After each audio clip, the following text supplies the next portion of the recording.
Hi, my name is John. And my name is Lloyd. And we're the hosts of The Pint, a pop culture podcast. Lloyd, if you had to tell any of the people out there that might be listening to The Pint for the first time about anything unsavory or disconcerting we might do on the show, what would you warn them about? Well, sometimes we drop spoilers, and sometimes we swear like motherfucking sailors. Fuck yeah, we do. You heard it from him. You've been warned. Listen in.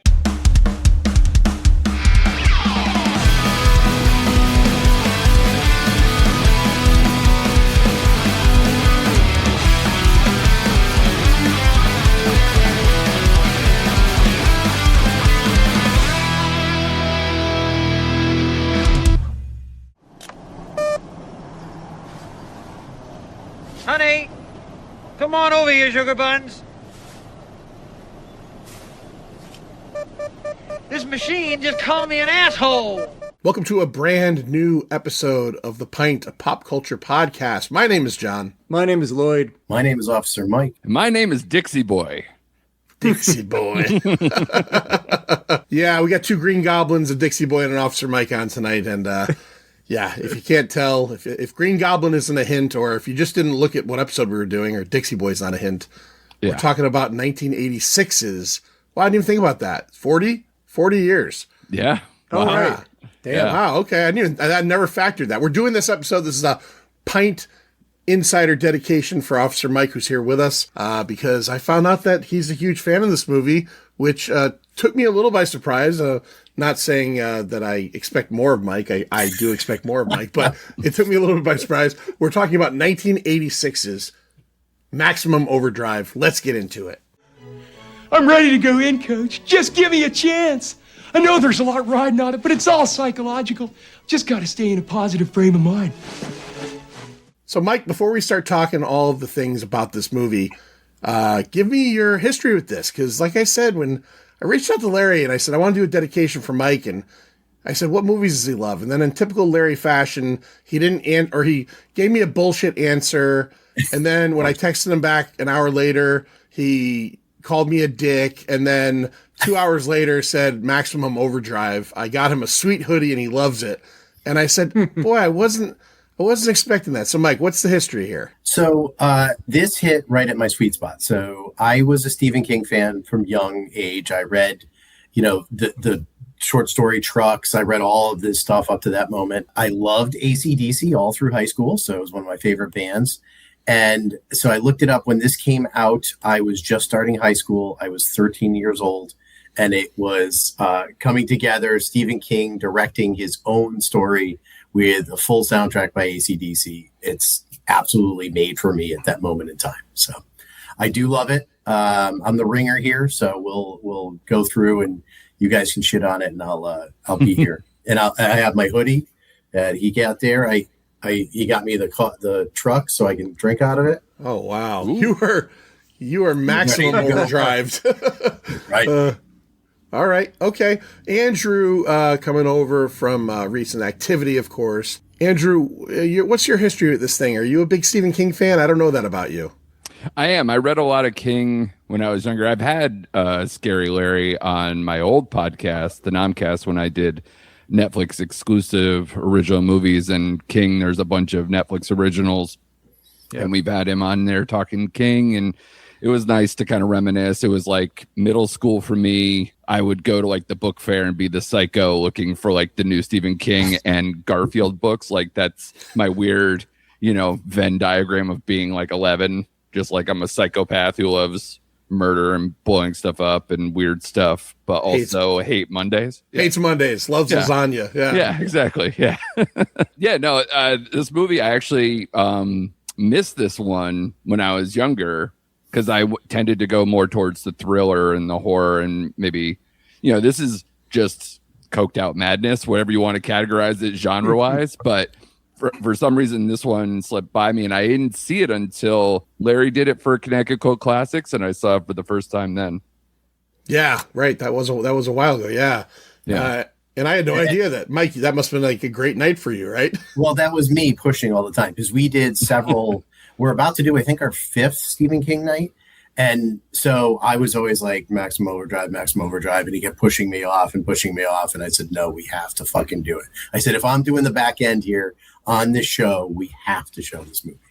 And so he gave in one time, then he let it go.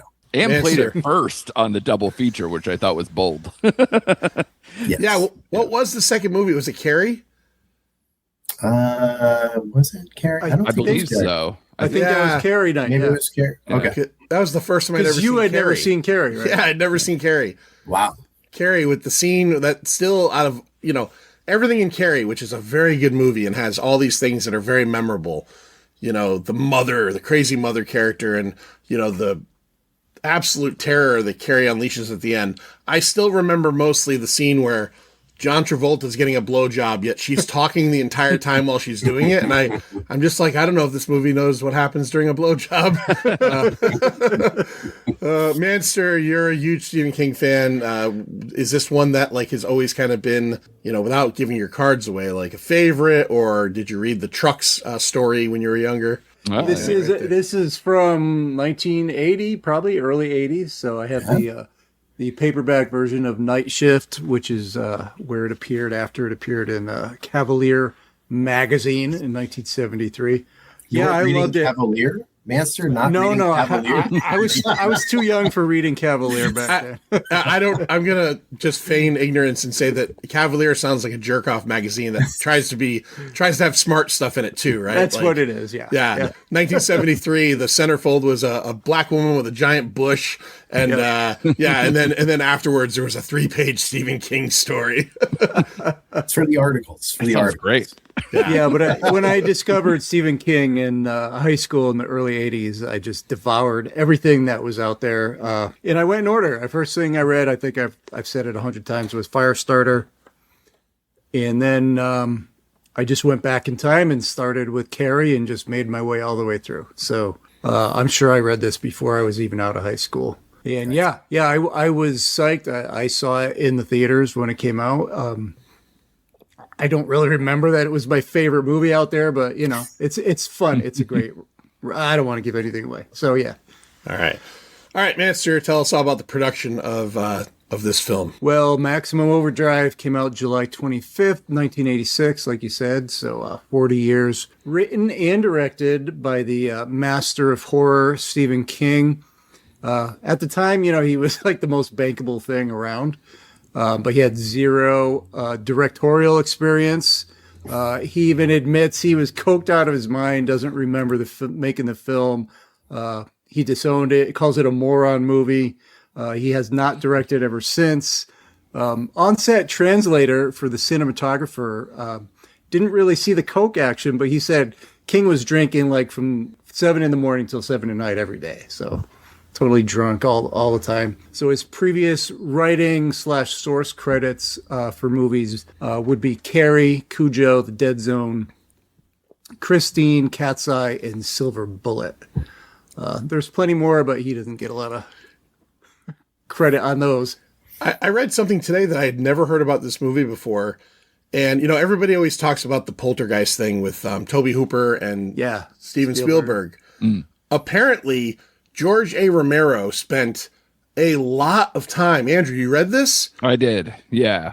Which makes a lot of sense. Again, I almost wanted to say 40 years. Should we be celebrating Stephen King's sobriety? Because I know he checked himself in, I think, to something either the following year or almost right after this. Yeah, I heard that he was on set a lot, quote unquote, whether that meant just fun guys in spirit, giving a lot of notes, or whether he was directing. Kind of didn't Kurt Russell have a secret Tombstone thing? Tombstone, right? Because he sort of directed that movie and took that one over. So I don't know if there's that, but I did hear that rumor. I had never heard that before. According to King, Romero was shooting a movie at the same studio at the same time. And King admittedly asked him for help. And he has a whole story about he was doing a reverse shot, and Romero was saying, you can't break the line because there's rules on how you do reverse shots and things like that. So he admitted that he actually asked him for a lot of help.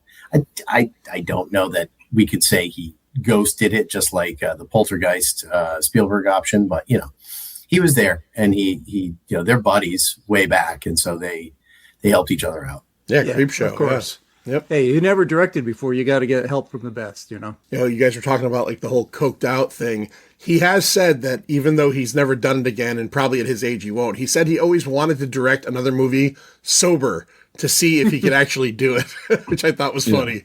Yeah, just stay away. The movie was nominated for some Golden Raspberry Awards, but they lost out to Prince for Under the Cherry Moon. I thought that was fun. Like I said, based on the short story Trucks, which I just read today. It's only 19 pages. And there's a lot more going on in the movie than there was in the book. A lot more action, a lot more freaking explosions and stuff. Something I didn't know, I just learned today. It was made as a USA Network movie in 1997. Yes, that I did know. Called Trucks. I guess it was forgettable because I'd never heard of it. It was garbage? Yeah, all right. I believe Mike does not have a sweatshirt or a mug. No, nor the movie, nor anything. Nothing. Yeah. And one other good thing that came out of this was the fact that the Evil Dead series became a franchise. I read that today too. Yeah. Which is another very good thing. So I guess Sam Raimi, right? Yeah. Sam Raimi couldn't really get anyone to bite on making Evil Dead 2, but Stephen King helped him out since he was such a fan of the original, and got De Laurentiis to put it under production in his studio. So yeah. Thank you, Maximum Overdrive, for that. Yeah, really. I'm going to skip this Bruce Springsteen part because I feel it may come up in the cast. Yeah, I do have that. All right. Okay. The iconic Green Goblin face, licensed by Marvel, was a 8-foot prop head that was made specifically for the movie. Not a purchase item, but custom built. And then I read a lot of stuff about what happened after. There's a guy who restored it, and I think I heard $10 million. For many years, Andrew, I see you nodding your head. Maybe you have something to add to this. For many years, it was like missing or broken up in someone's backyard. Yes. Yeah. Yeah. I heard half of it was charred, and then there was like the jaw, and some of the top half was saved. And this guy purchased it, restored it, and now I guess travels it around to cons and any place that'll have them. Yeah, I watched some YouTube videos. He had a trailer in his backyard, and you walk in there, and there it is, right in the trailer. Looked beautiful. His neighbors must love him. Yeah, right. So during the filming, that lawnmower that you see in early in the movie, malfunction. The radio-controlled lawnmower malfunction, splintered a piece of wood that was propping it up, and blinded the cinematographer Armando Nanuzio. He lost his right eye from it. Later sued King and the De Laurentiis Productions for $18 million. It was later settled for $975,000. But I read that. Still, they fucking lost his eye, man. I have a question because the Alanis Morissette song has always screwed up my I don't know what irony is because of that song. Right. Is that ironic that the guy making Maximum Overdrive basically gets attacked by a piece of equipment or machinery and loses his eye? Apparently, he wanted to remove the blade from the lawnmower, and Stephen King's like, no, I want it in there. It's it looks more real that way. Fucked him up. Wear goggles, man. Like I don't get it. But yeah, no, this guy. We've all had crappy jobs or jobs where we're like, man, I just don't want to go in today. Can you imagine he did this? They stopped production and he went back to work. Yeah. It's insane that you basically lost, and he lost the eye after. He had surgery, went back to the production, finished, and then later he had complications with it and lost vision in the eye.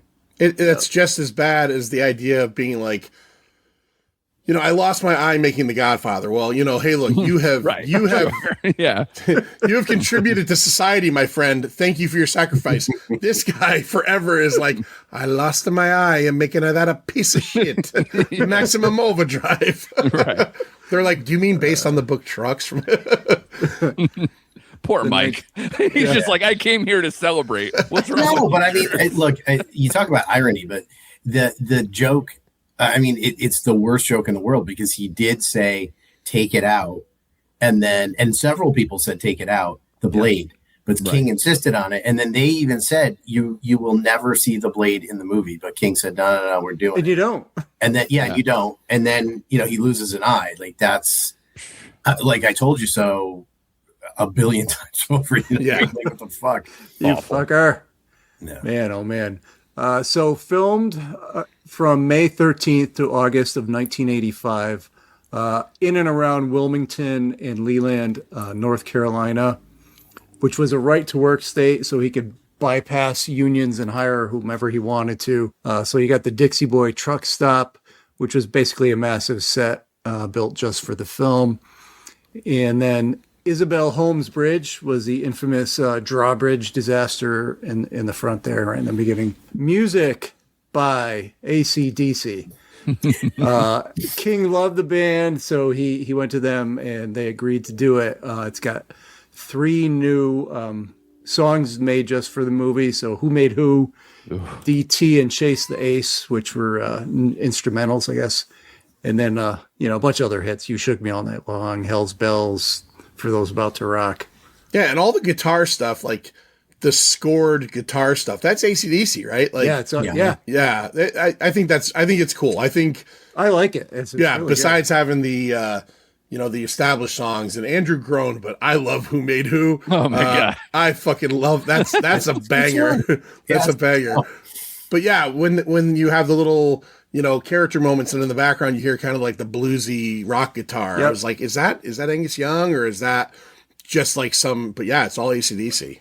Yeah. It's good stuff. Yeah, good stuff. Yeah, sorry, man. I, like between the probably for me, I don't want to spoil anything for later, but like the waitress acting stuff, We made you. I think We made you. Hinge me to get like going into the lyrics of that song. I was just like, good God, please make it stop. Well, that's it for production. All right, let's talk about the cast of this thing. Assemble your crew. All right, Emilio Estevez plays Bill Robinson. Manster alluded to it before. Stephen King pushed for one Mr. Bruce Springsteen to play this role, and Dino De Laurentiis, being a 100-year-old Italian guy, didn't know who he was, and said that he had an opportunity to hire Martin Sheen's son, who he had a relationship with, and that's exactly what he did. You might know Emilio Estevez from Men at Work, movie I absolutely love. Hell yeah. Repo Man, a movie I've never seen, but we're doing later this year on the Pint. And Young Guns, another movie that I don't care, I unabashedly love. Pat Hingle plays Bubba Hendershot, the worst boss you've ever had. You probably know him best as Commissioner Gordon from the Tim Burton and first Joel Schumacher Batman films. He was actually part of the first 4. Was he in the last one too? Yeah. Well, okay. Up to Batman and Robin, he at least had some thing, whether it was flashback or small role. Okay. He was in Norma Ray, and his last role was in Talladega Nights. Bobby. Laura Harrington plays Brett Graham. Laura Harrington, Dino De Laurentiis made them reshoot the first scene she was in when you see her in the car with the Bible salesman. She was wearing pants, and he wanted her to be wearing something more revealing throughout the whole movie, so they changed it to a skirt. Laura Harrington was in The Adventures of Buckaroo Banzai, What's Eating Gilbert Grape? Yeah, and his sister. Yeah, it said she was. I haven't seen that in a long time. Yeah. And Joy of Sex. Yardley Smith plays Connie. Yardley Smith, obviously Lisa Simpson from The Simpsons. By the way, it's been 37 seasons and 805 episodes of that show. Wow. She was in Jingle All the Way, and I don't remember her in it, but she was in a movie Lloyd and I did years ago on the podcast, Toys. Remember Toys, Lloyd? Yeah. Yeah, she's in With that. Richard Pryor. With no, that's Robin The Toy. Williams, right? No, The Toy. Robin, Okay. yeah. No, Robin Williams. Yes. Yeah. That was one that's impossible to find anywhere. Yes, that was one of the hardest movies we ever did in terms of getting a copy or a stream or anything of. Yeah. If you are a fan of Toys, even though that was about 5 years ago, if you don't have it in your collection, start looking now. You might have it in about 5 years. Yardley Smith, by the way, in this movie, she plays a newlywed. And the only thing I can surmise is that her vagina is made of spun gold. Because for this guy to put up with this fucking woman for enough to marry her, or even spend more than one single solitary second with her. Right. And to want to watch her pee. So she's gotta have that. Yeah. What's with the fetish peeing? Mike, Mike, is that a king thing, do you think? Or no, you don't want to go there? Okay. It's not a repetitious thing in his stuff. So all right. It's a one-off. Mentioned by Andrew a moment ago, Ellen McAlone plays Wanda Jane, the waitress who freaks the fuck out over and over again in this. Mostly TV stuff. Lloyd's favorite show, Homicide: Life on the Streets. Oh, yeah. The HBO prison drama Oz and Law and Order SVU. Frankie Faison plays Handy. Handy is the truck driver who is driving the... Mike, what was the name of the actual company that the Green Goblin truck was? Happy Toys. Happy Toys. He is the long-haul driver for Happy Toys. You probably know him best as Barney from Silence of the Lambs and Hannibal and Red Dragon. He is the orderly that's always helping out with... one Dr. Lecter. He was in Chud, and he was in Do the Right Thing. I think he was in The Wire too, wasn't he? Was he in The Wire? Yes. So. You're right. He was the councilman or one of the I get all that. Yeah. Yeah, you're right. I just started watching The Wire for the first time ever. 3 years ago, I got up to season 3. I absolutely was enthralled with it. And then, life stuff happened and I fell out of it, but I got to get back because that show, in my opinion, as good as, that's one of the few shows that, people are like, gotta watch The Wire. Right. It truly is, I got buried in that thing. The second season is mostly about, longshoremen, and it's fucking gripping as shit. It's about longshoremen. And I was like, I cannot wait to watch the next episode to see how they, get through this strike. It's fucking incredible. All right, a couple more. Leon Rippey plays Brad. He is just one of the denizens of the Dixie Boy. He's the guy at the end who tries to steal the gigantic diamond ring. The diamond. Yeah.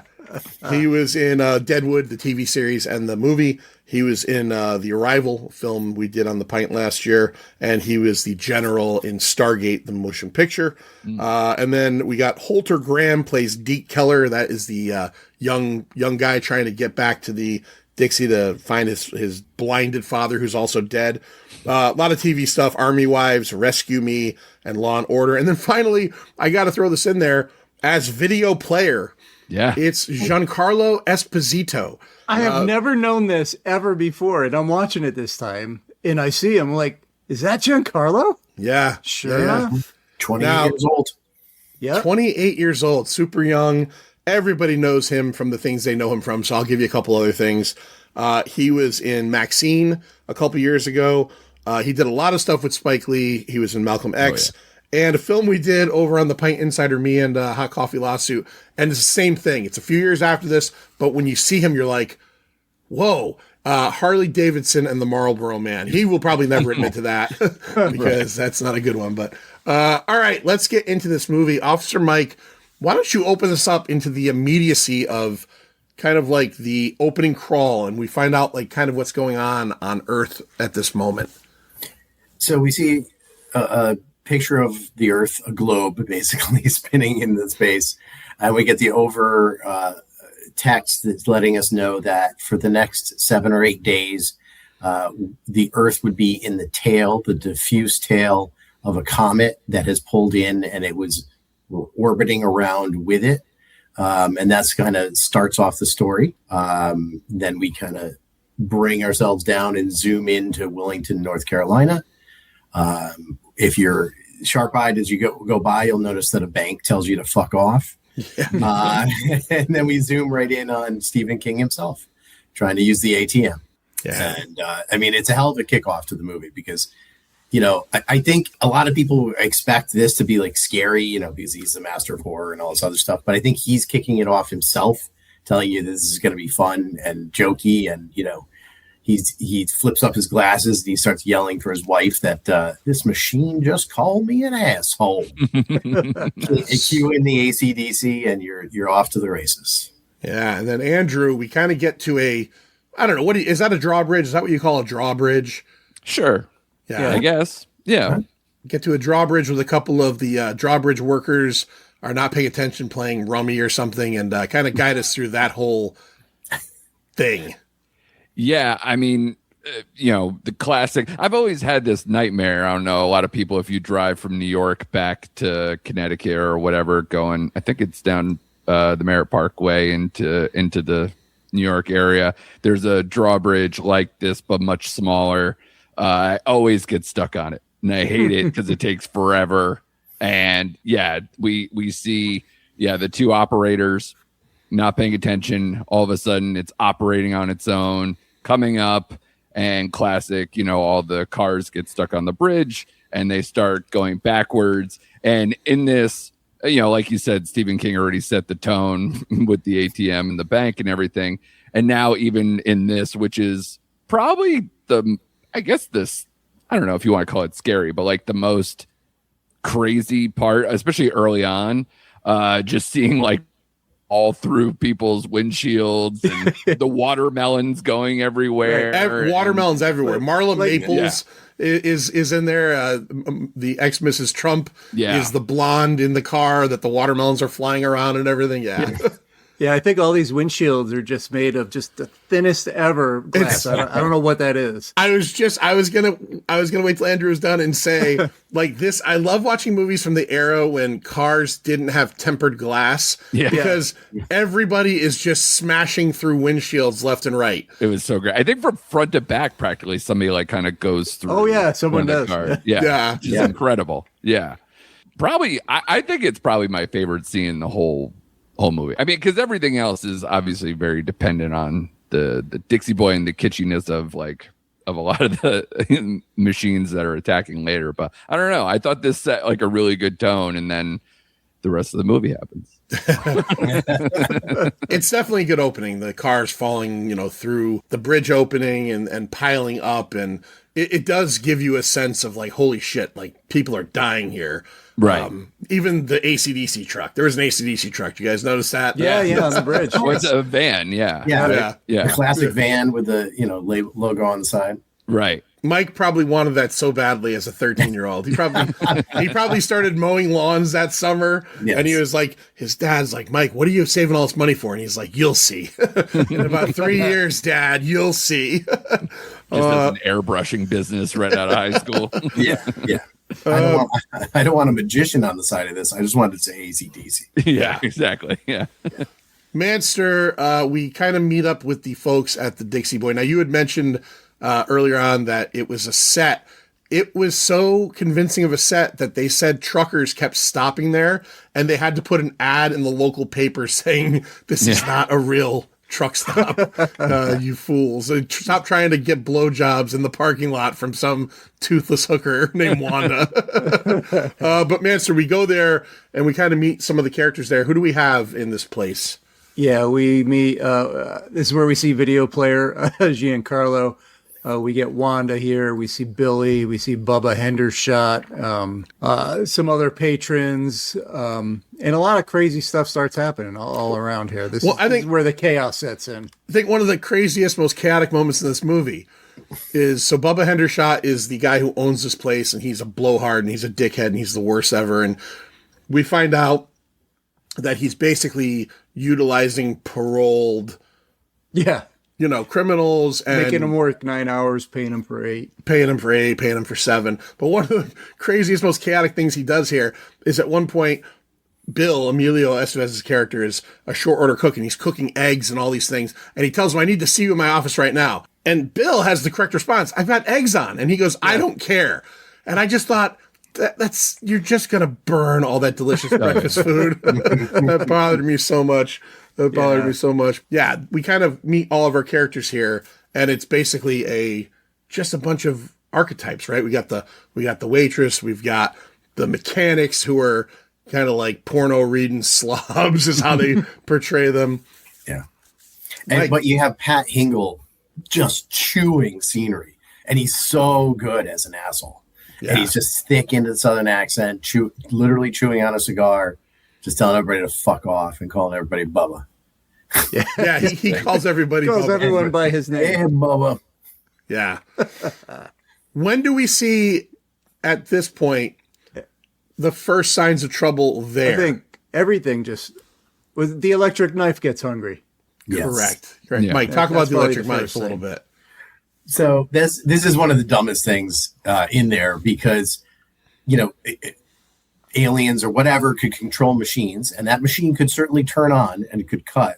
But on its own, it actually turns itself and then attaches itself onto the waitress's wrist.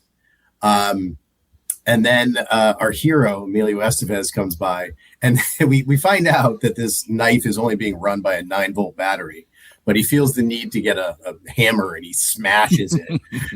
But the knife just keeps kind of coming back to life and coming and going. So she's screaming because she did legitimately get her wrist cut quite a bit.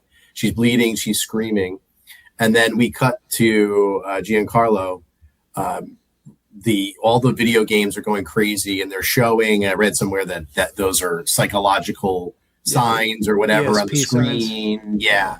And then the old cigarette machines and everything start spitting out cigarettes and change. And He's loading up. He's on loading up everything. he's stealing all the cigarettes and the change and whatever. But he just gets at the last second sucked in by one video game. And again, here's another dumb thing. He touches it and he gets electrocuted. Video games can't really electrocute you, but hey, why not? This is this crazy story. So he gets electrocuted. Bubba is pissed off that there's more things interrupting his business. The waitress got cut and now what's happening. And he instantly makes a decision, too, to just stash dead bodies in the basement, just immediately. Just put it in the basement and let's move on. The basement, which, by the way, we're going to find out later in the movie, is a total armory. For some reason, he's been expecting all the trucks in the world. He has laws. He has fucking, you know what I mean? He has all these crazy rocket launchers and machine guns. Yeah, interesting. So we cut over, Andrew, to a baseball diamond with a bunch of kids who have just completed a game, and their coach wants to do something very nice for them. What does he want to do? Well, first I have to shout out this Little League game. The kid who scores the winning run. Did anyone notice how he went full Tony Danza from the opening sequence of Who's the Boss, where he leaps in the air, which actually doesn't save you any time. It's actually a terrible slide. Yeah. That he just leaps through the air and he at least scores. Tony Danza, famously got, punched out and then, had to go work for a lady as a housekeeper. So, in Connecticut, though. In Connecticut. Yeah. So maybe there's a curse with this. That Tony, ruined his life and had to go work for Angela and Mona and all those. And then this kid ends up where his own coach tries to do something nice by giving them a bunch of sodas for winning the game and ends up getting, just rocketed sodas at him to the point where the welt that goes on his head that they show on there is A+. I absolutely love the welt killing the guy. And then again, kind of like Mike said about the video game machine and its sudden ability to electrocute people or the knife turning itself around. All of a sudden, this soda machine, which even if it were shooting stuff out of it, probably should just come out in a straight line, is now kind of like a pivoting cannon and just killing kids left and right with these full cans of soda. It's like a pitching machine, It's like it's like you just stand in front of a pitching machine pitching soda cans. And I know you've all brought up these inconsistencies, right, in terms of what machines can do and all these things. We should know from the sprinklers jump, right? Yeah, well, we'll get to that one too. But it's this whole movie starts with the Earth, as Mike was pointing out in the beginning when they have the words over it. I saw that the Earth is actually backwards. Someone Neil deGrasse Tyson this thing to where it was they mirror imaged it and then put it on there. They couldn't even just afford to get the planet Earth right. Yeah. So how are we supposed to get the rest of license. this movie right when that's how you kick everything off? But absolutely. And that soda machine, if you look inside, you can see the mechanism that they use to launch them in there. So it's not like they hit it very well with how they made this all work. So yeah, it's tough. part of the charm. It is. Yeah. And a little known fact is the day that the cinematographer came back from his surgery, he got blasted in the eye, the other eye, with a very fine fruit punch, and he had to lose that eye a couple years later. He's like the Mr. Lady in Happy Gilmore. Yes. She just keeps getting hit or like having stuff fall on her. He had an air conditioning unit dropped on him, too. Exactly. And then to add insult to injury, that thing starts attacking all the kids. Yeah. With soda as they're running away, and then a freaking like one of those road roller things comes and just flattens a kid. Oh, see, that's the thing about this movie. This is one of those movies, like, I always think about the 88 Blob, because the young kid who's in that, he has a friend kid who gets killed by the blob, and I'm like, damn, they went there. Right. And they go there in this movie. Like, they kill kids. Like, this kid gets run the fuck over by that fucking steamroller, where in most movies, even horror movies, you'd think, oh, they're gonna, it won't get him. No, it got him. Got him good. So and that was edited because King had a shot of his head exploding, and they didn't get him taken out. Yeah, because they put like a big bag of blood to like try to. It ended up going like everywhere. It was just so gross. Awesome. But yeah, it would have been great. I would have loved it. Yeah, but I mean, they do the kids, and they also kill pets too. I'm sure plenty of people were like, "Oh, the dog." I did not like the dog dead with the remote control car that somehow killed it in his bloody mouth. I wasn't a fan of that. So this now sets Deke, who is our sole kid left over from this game. He gets on his bike and he is trying to make it back to the Dixie Boy. There's dialogue on his father's end. His father's one of the mechanics who, at a point in this movie when everything starts going wrong, even if things weren't going wrong, I'm not looking down the barrel. Mike, are you looking down the barrel of a diesel pump? No. Well, he does. He certainly does. And it fucks him up bad, which I would imagine it would, because diesel doesn't go in your eyes. It goes into fucking diesel trucks. I don't know where we are 100%, but I'm going to just jump in. You got Bible salesman with the, Okay, I was going to say the married couple, but here's a question for both of them. So we've got the Bible salesman and Brett, who she has been hitchhiking and trying to get, to Florida, I think she says, and he's just a real kind of pervy Bible salesman, that guy with that cheap suit on, bad hat, all that stuff. And then we have our newlywed couple who are also driving and just married, all the shit on the back of the car. But here's a question, another logical question. Why are their cars not turning against them and or coming to life or anything? Their cars... Yeah, cars are not affected. Only trucks. Except, if you notice, I think it's when the kids drive around, there is a car crashed into a tree with a dead guy in it. Yeah. But just that one car, though. But Bubba's car never comes to life either. The Cadillac... So you don't know if that car came to life or whether he just got distracted or attacked and then ran to a tree. Maybe, yeah. Well, yeah. We meet those two, and eventually the Bible salesman and Brett end up at the Dixie Boy first. The married couple end up running afoul of just truck after truck after truck.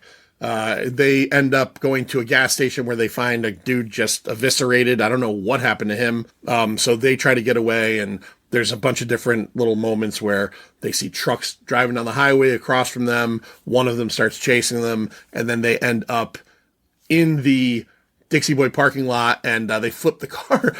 They have this whole plan, which I think is hilarious, is they're sitting across from, at this point now, there is a convoy of trucks going around the Dixie Boy, right? Keeping the people inside, all right? And the husband is like, do you see that gap? I'm going to make that gap, and we're going to get inside, and we're going to be with those people or be safe or whatever. And she's like, you better not. And he's like, I'm going to do it. And in everybody, I guess, in most people's minds watching this, you're going to think either they're going to make it or the truck's going to run them over. Neither of those really happen. Do they just hit, what do they hit? How do they flip? Or does a truck flip them?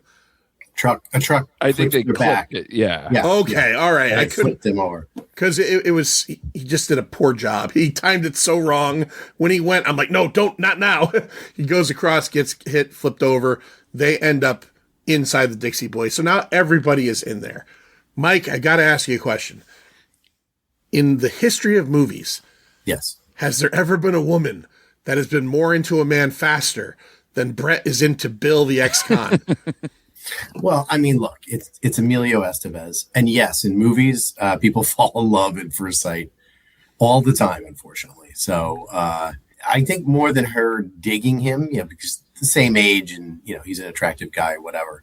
I find it more implausible that 10 minutes later they find a bed somewhere and they're boning in the middle of everything else. Like they're having some quiet time. There's porno on the back wall, and they're rubbing legs together and whatever. So that part is a little more.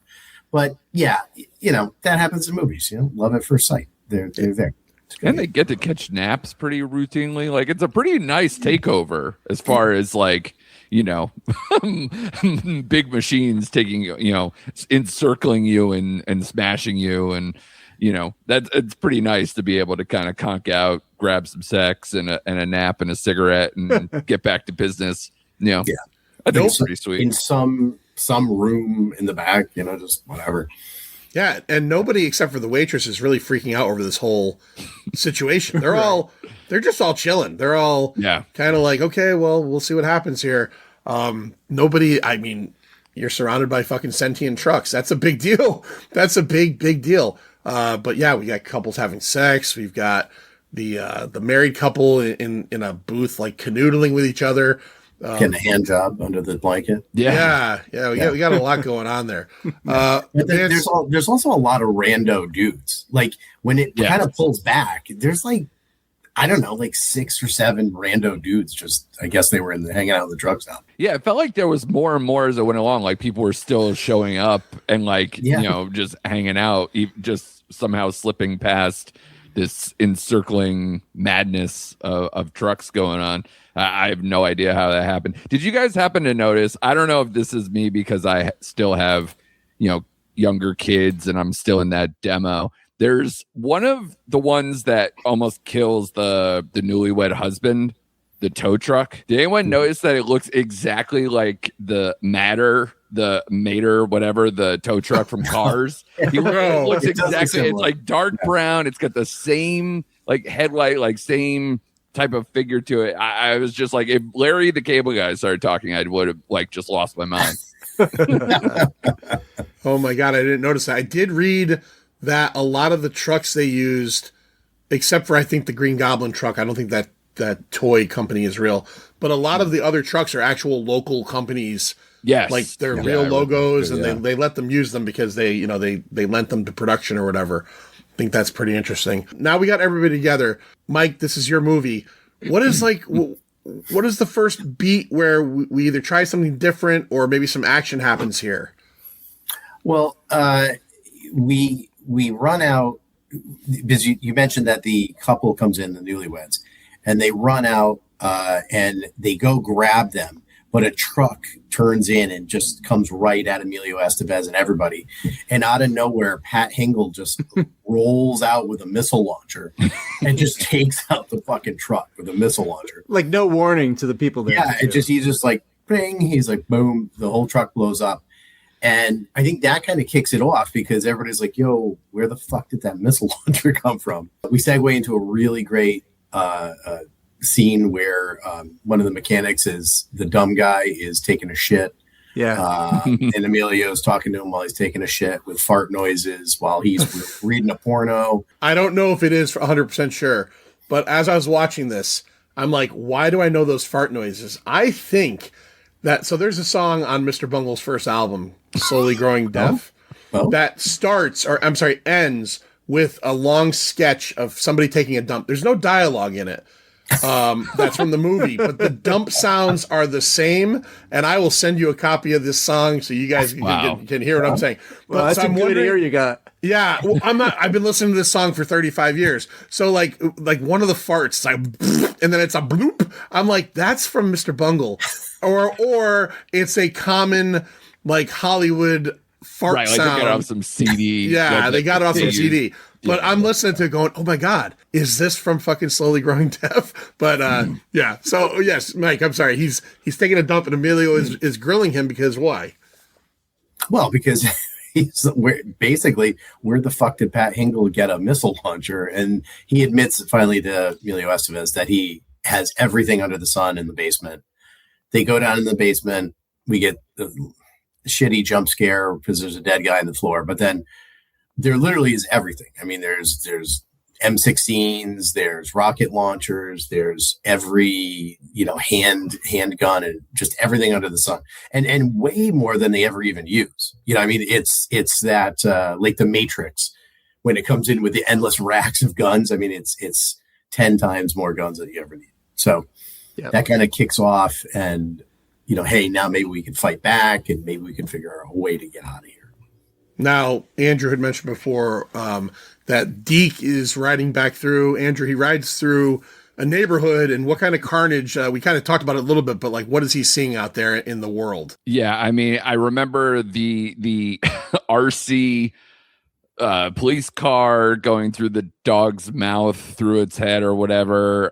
The sprinklers all coming alive. I believe Lloyd mentioned that one. My favorite, I think, was the guy sitting on the porch that his headphones strangled him. His Walkman killed him. Yeah. So I was like, that's bold. I don't even know how that one works as far as like mechanism wise. Like everything else is like, oh, something turns on and then has some thing that can kill you. That's not really how headphones work. I feel like it might have been the video game syndrome where it electrocuted him. Right. You're right. Maybe, it doesn't make any sense. Yeah, because it's wrapped around his neck though. So I was like, okay, that's fine. But yeah, and then we mentioned the guy, ran into a tree. I don't remember if anything else was quite as much sticking in my head, but yeah, just so much carnage. And then the ice cream truck driving itself and chasing the boy until he gets to a lawnmower that's already bloody, as previously mentioned. And then the lawnmower chases him. Very, I don't know, anticlimactic. Just, we know bike faster than lawnmower. I don't know. Yeah. I was just like, this hopefully comes up later. But I did think, especially because we have that new, is it Eli Roth doing an Ice Cream Man movie again? Yeah, I think so, yeah. Is this going to be the origins, or is this Clint Howard territory? I was like, oh, we got so much to work with creepy ice cream truck stuff. It would have been great if that lawnmower like showed up like right at the end of the movie, like, oh, finally got here. Exactly. Or could have got in line for gas. Like, I need some gas. Yeah. Exactly. Yeah, they missed the opportunity there. Yeah. Lawnmower shows up just as they blow up the army Jeep with the M80 on it, and he's like, yeah, I'm out of here. I'll go down the highway. I was going to say, and we're close to getting to one of my favorite things, which is the Family Guy moment where Brett actually says the name of the movie in the movie. Yeah. Now, I was going to ask, so Lloyd, you read Trucks like today. That line is not in Trucks, I imagine, is it? No.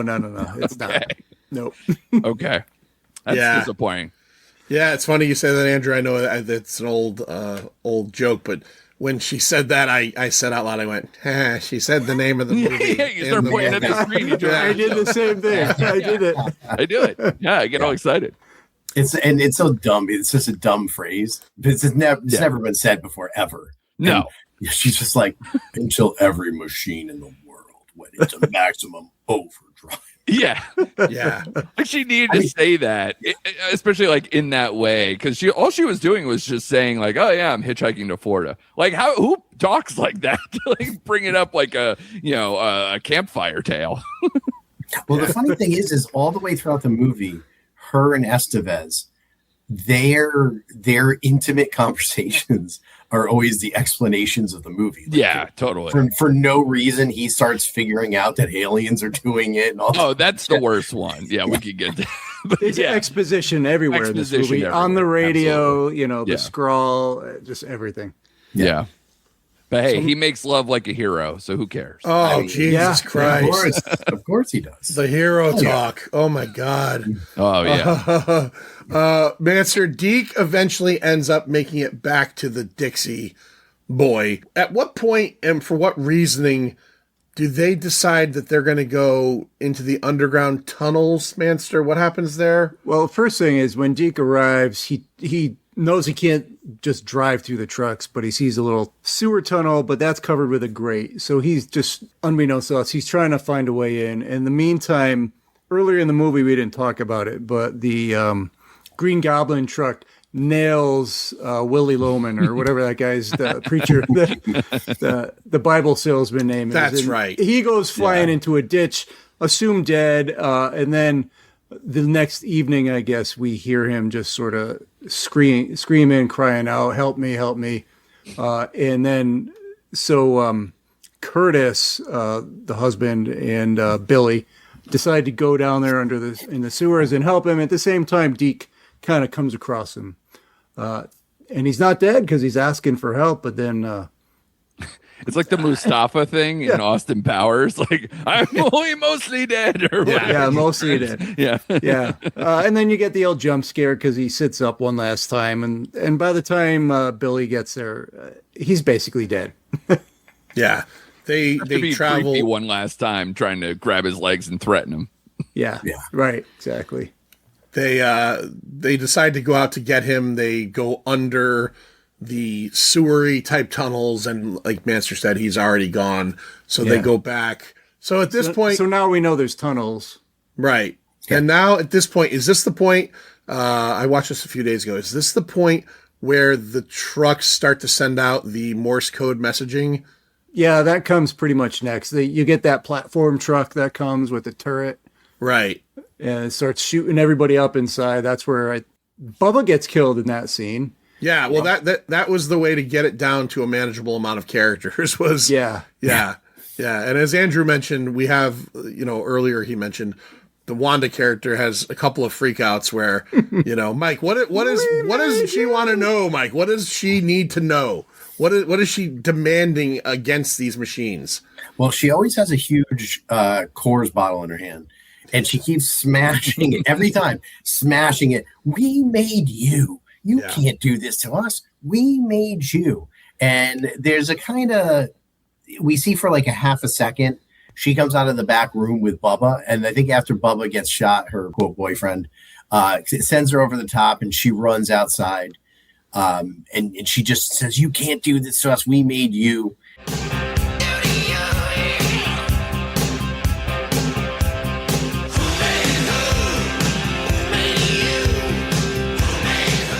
The machine gun just cuts her in half. And she's got the missile launcher, which she inadvertently launches. Yeah, and then I don't know if it's commentary on America's beer, but she accidentally blows up the Miller truck with the made in the USA beer. But so she gets cut in half.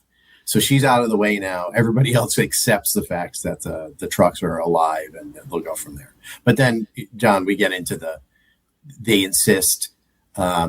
The classic in like every shitty movie ever, somebody knows Morse code. Nobody fucking. I had the same thought, Mike. Thank God you brought that up. I have never been in a room with anybody that's known Morse code, whether it's a room of 5 people, 100 people. Other than SOS, that's all I know. I've never been in a room with anybody that knows Morse code, and I can't even remember what it was now. That happens in a lot of movies. I watched a movie out of nowhere. Yeah. Earlier this week, I don't remember what it was, but there's a movie I watched earlier this week before Maximum Overdrive. Right. That a plot point revolves around Morse code. Yeah, someone's banging on pipe. Yes. Yeah. Like this can't be. So the as you said, someone knows it's Deke. He just this spring he got his Ravenclaw badge, his Morse code badge. Yeah, and when he was at fucking Hogwarts, he got his Morse code badge. So, Mike, what is the message that the trucks out there are giving? That basically, if you refuel us, we will let you live. And so there's some consternation. No, we shouldn't do it. No, you need to say the line because this is one of the funniest things ever. Where the Brett's line to Billy about what was it? Like you'll be Chamberlain deciding during World War II, right? Yeah, with the Nazis. Yeah, compare. Yeah, exactly. That's why. Which is also. Are you kidding me? For some 20-year-old chick hitching down to Florida, it's like you're whipping out World War II. Absolutely. But that is a Stephen King right there. Yeah. Well, that's actually, and I know Lloyd probably knows this too. King peppers that all the time in his characters. He peppers in things that he wants to say that there's no way that character knows that. But absolutely. Anyways. But yeah, so Emilio Estevez immediately is just like, fuck it. They want gas. Fuck it. And he goes and turns on all the pumps. And then we have a long montage to, I think, Hell's Bells, where they just pump gas all day. Till their hands are raw and blistered. Yeah, it's the most anticlimactic again montage with the coolest song playing in the background. Yeah. and they're pumping the gas into it and giving them the finger. And it's just like, all right. Yeah. And, you got them. I thought it was a nice touch, though, that they run out of gas and then a tanker truck comes and like forces them to refill the gas pumps. Yeah, and they just keep pumping. But yeah, so they refuel, I guess, every truck on the Eastern Seaboard in one day. With 15 minutes left in the movie, by the way. It's like we got, most, third acts, they're like, we built towards this one big thing to end the movie. No. We're 15 minutes left and we're doing a montage about refueling trucks one by one. Yeah, the third act of this movie is really bizarrely cut short, it seems like. Wow. So they refill, then they eventually decide that they're going to... Is this where Bill theorizes, he does his broom theory? Yes. Yeah, the alien broom theory. Yeah. Yes. What's that, They're Manster? sweeping the humans away. Yeah, the we're comet... the pollutants. Yeah, that's it. Basically, you got it. Yeah. So, Manster, they decide that they're going to try to make a run for it. It starts with Bill tricking the M80 Jeep, right? Yeah, taking one of the random guys out there and, basically saying, when I say run, run. Yeah. And I would think at that point he would have just grabbed the gun and pointed it the other way, but he spins it like a helicopter blade, and eventually it gains control of itself and just starts fucking blasting. But he has a grenade from Bubba's house of fucking absolute armament and destruction and blows up that thing. Yeah. And then we, like I just said, we just really speed towards the eventual conclusion of this movie. And so they get out and their plan is that they're going to get on a boat because during one of their sexual encounters earlier, while Bill was railing her from behind, he's like, I know how to sail a sailboat again with the contextual information that's out of nowhere. And they're going to go to Haven, which is a Stephen King reference as well. So they start to make their way out and try to get to this marina. Manster, why don't you kind of get us out of this with the final encounter and a big old diamond ring. Yeah, so they're all making their way to Haven. They're like a half a mile away, and so as they're basically home free, one of the dudes there, was his name Brad? Maybe was that Brad. the guy? Yeah. Yeah. So he just happens to spy a lady in a car and a rock on her finger, and as they're all making their way to the marina, he decides to go get some bling, and the ice cream truck appears, right? And wasn't it him? Was it the ice cream truck, or am I getting that wrong? They blew up the ice cream truck along the way. Oh, that's right. They blew up the ice cream truck. Yeah, with the thing. Oh, it was the Green Goblin truck. Green Goblin. Yeah. He shoots the Green Goblin truck with the rocket launcher.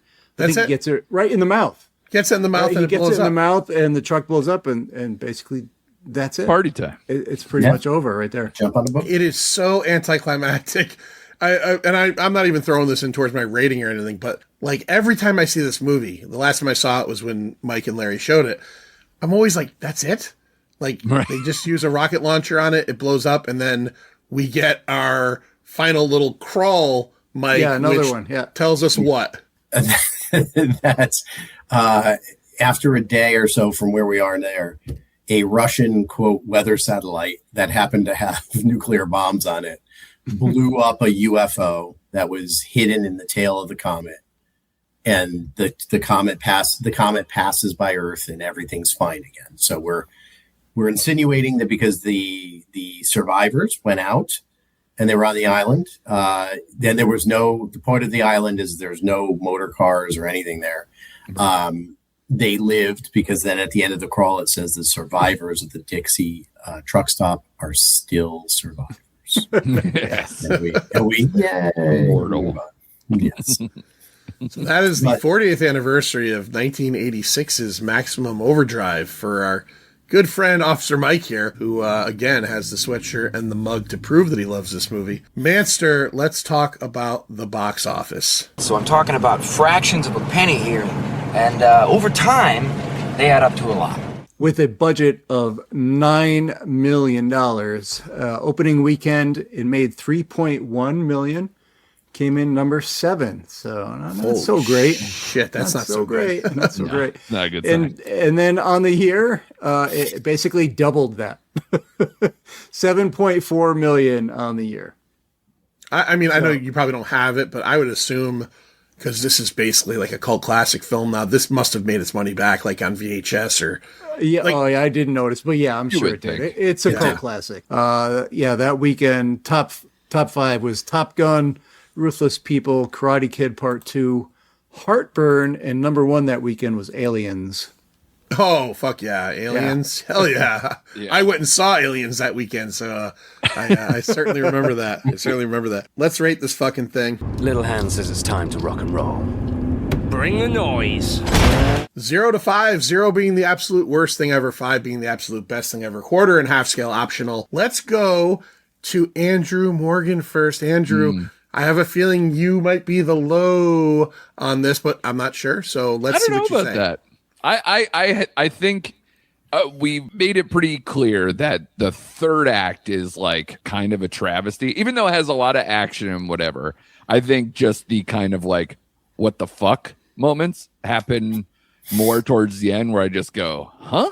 How does that work? Where's this going? So I think that's where this movie really lost me. Otherwise, like, I'm a guy who grew up watching like, trauma stuff and other like schlocky, campy stuff that this can live in your heart as it does Mike, apparently, where it's stupid, but you can kind of like enjoy it for its kitschiness, its campiness, its silliness. So I'm kind of caught in between. And I remember on Letterboxd, like I gave it a 2.5 out of 5. So put that wherever you like. I'm a mid on this. All right, 2.5. That's fair. Manster, what do you got? I mean, clearly, the movie is over the top, campy 80s schlock. It lacks any kind of suspense that I think the story has. It's a short story, but it's still got more dread and more suspense than the movie has. But, this movie is basically the more is more philosophy. And it works. It's fun. The acting's not great. Yardley Smith spends half the movie screaming.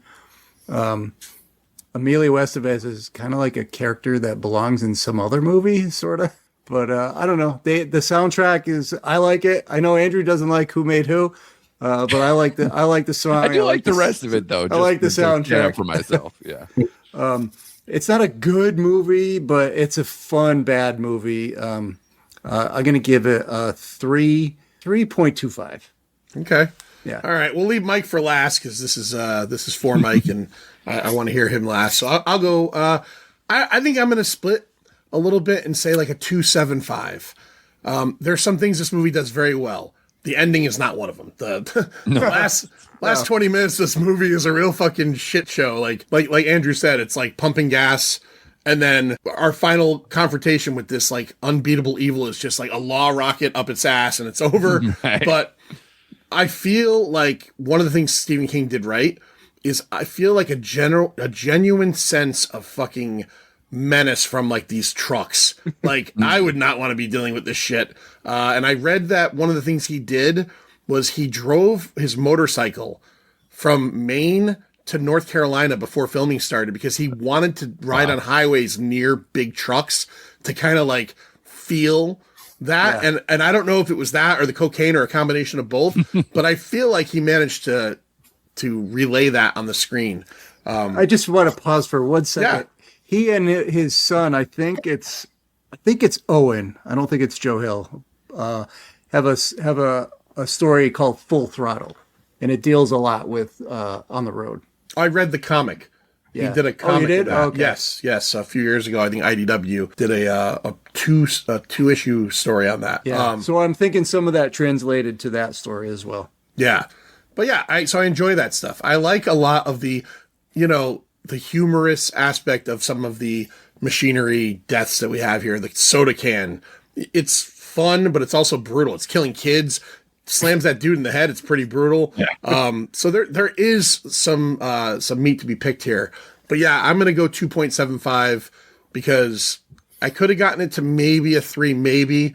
But man, this just flounders in the last 20 minutes. It absolutely 100% does not know where it's going, or Stephen King is kind of known for floundering at the end of his stories. A lot of people have that complaint about him. So maybe it was just a case of that. I don't know, but I go 2.75. Officer Mike, it's your turn, your movie. What do you got? Well, first of all, I just want to say, again, I think right from the jump, King is telling us that this is fun. This is Return of the Living Dead. This is horror, but it's funny. You should not be taking it seriously. I mean, he's literally making a joke of himself in the first, 2 minutes that he's getting fucked by the machine. So I think you have to go into that with that, lens. So many people are like, Stephen King finally does his own stuff, but it's not really scary or whatever, The other part of this is, I think Dino De Laurentiis giving him really good crew really makes a big difference on this movie. Cinematography wise, it's shot really well. Like, it's not shitty, shaky cam. It's not shot on video. There's a lot of great establishing shots. There's some cool shots of like going under trucks and over things and whatever. And, just a lot of details that are childish, but still there. One of the trucks that gets blown up is full of toilet paper. So there's just flying, burning toilet paper everywhere. And there's just a lot of tiny details like that. So I it elevates it. It's not trash. You talked about watching trauma movies, and those are just, like a joke from the beginning, and everything's garbage, and the walls are plywood, but it's pretty good all the way throughout. All in all, I recognize though, this is not a great movie. This is a fun movie. This is not a great movie. You guys coming into the end here, you've been doing the greats, the 2001s, and what are some other ones that you were, that are 5.0 movies, but this isn't that. And I'm going to give it a 3.5. And I think it's solid. I think it's a fun watch. And I think, it comes back around as a cult classic because now people just either catch it on video or like on video cassette. And it's just fun to sit down and watch. And, there's funny deaths and whatever there, and yes, the story's weak. But, I thought about it. We just had the Romero remake on Connecticut Cult Classics. And I felt that the remake of Dawn of the Dead did the same thing at the end, but it dragged on, and I hated it. So at the end of the remake of Dawn of the Dead, they get on a ship and they sail away, but they keep cutting back to him. And then, they keep getting these things where different things happen. So yeah, well, not even a voiceover, but just a text over to end the movie is a little weak, but still, we had fun along the way, and here we are. So 3.5. All right. Can I ask Mike a question real quick? Yeah. What is your favorite scene? Because this is a movie that's like littered with like crazy crap starting from up and down. And I have like a secret one that I wonder if you appreciate too, but I'm curious to know your answer. My favorite scene, God, there's so many fun things throughout. Overall, I think I love the baseball scene because I think somebody took the time to shoot because it really looks like a wonderful small town field. Like, the grass is kind of overgrown and it's there. And then you have that. And then when you get kids, and I actually did really like the way the boy jumped on his BMX bike. It kind of felt real. It looked like he was really riding a BMX bike like I did when I was a kid. Right. But then, when you get the scoreboard comes down out of nowhere and the steamroller starts pushing people, I think that was just like the most fun for me. Yeah, because that's straight cartoony. Yeah. I'm just curious to know, and sorry, John, for like doing the host thing. I love. There's this one scene. It's a complete throwaway. There's one of the guys. I don't even remember who it was. I think it was just some random like truck stop guy. Comes through the double doors, slams them open, smashes the glass in it, and goes, "What the fuck is going on around here?" Like he just woke up in the movie, like 2/3 of the way through. It's the dumbest thing, but it made me laugh so much because no one really reacts to him, and it's ridiculous. Not only does he smash the glass, he's wearing a T-shirt that says, "I ate at the Dixie Boy and I survived." Oh, so I didn't even know what scene you were talking about. But when you said that, I think I was so transfixed on that T-shirt because I remember that T-shirt. I think I didn't even notice the action. I'm just like, whoa, look at that T-shirt. We talked about the glass in the car, but like, why would the glass in the door just and it breaks so weird? Yeah, but whatever. Yeah, it's such candy fun. Glass stuff. Yeah. Yes. All right, Manster, tell everybody where they can find us, and then we'll move it over to Andrew so he can talk about recent activity. All right. Find us on all your podcatchers, whatever podcast app you like. You can get us on YouTube at The Pint, a pop culture podcast, on Instagram at The Pint Pop, and you could be a Patreon insider and get your own special episode at www.patreon.com/The Pint. There's only one level, $2.50. It's not that bad. No, it doesn't even hurt at all. As a matter of fact. And don't forget that I even pay for that. Shit. And I'm in the podcast. Just give yourself $2.50. Next month is May. It's No Pint May. So we will be back in June. This is the last episode of April of 2026, but we will be back in June with all kinds of good stuff. So come on back then. But until then, you can go and if you're not already, listen to Andrew's show, and Andrew's going to tell you all about it. Yeah, and thank you guys for having me on, as always. You guys have a great May, Rumspringa, whatever you guys do for your month. Enjoy yourselves. Sounds like a blast. The recent activity, me and my co-host, Shane Beauregard, we say we cover every film, every show all at once. We do a lot of, it's all current stuff, anything that we decide to watch, like this week will probably be the Michael Jackson movie, so you'll want to check that one out. And it's already getting torn to shreds out here on these streets, so it should be a fun week. At Recent Act Pod on Instagram and wherever other socials you're out there, we're on pretty much all of them. We just started doing video, so we're on YouTube. Go ahead and subscribe to us, find us on there. And if not, regular old audio, Spotify, Apple, wherever you want to catch us. Podcasts still exist in audio form, everybody. I know, it's weird. And Officer Mike, again, we love you, and thank you for letting us do this episode for you. But you guys over at Connecticut Cult Classics have, at this point, it's a month plus away, but June 13th, what are you guys spinning that night? So we're going back to the Stephen King night, but we're doing the tribute to Rob Reiner. So we're doing his double Stephen King, Misery, and then Stand By Me, which are classics. Yeah. Two of the best. Yeah, absolute classics. Yes, yeah, of course. We did Stand By Me about 2 years ago on the show, and we'll be doing Misery this year in All Horror October. So it's going to be fun. All right. Until June, we'll see ya. See ya. We made you. The whole goddamn world is tits up. It's over, Johnny. It's over. Nothing is over. Nothing. You just don't turn it off.